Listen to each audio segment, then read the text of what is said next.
Okay.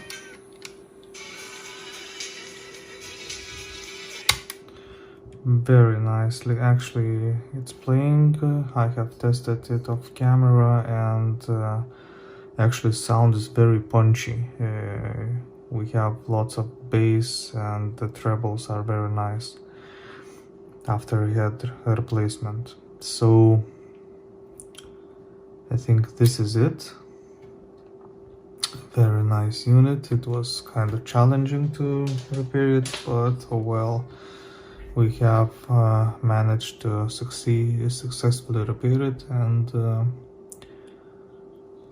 it is now very nice looking and playing unit. So as always, thanks for watching, like and subscribe, and I will see you in the next video. Cheers.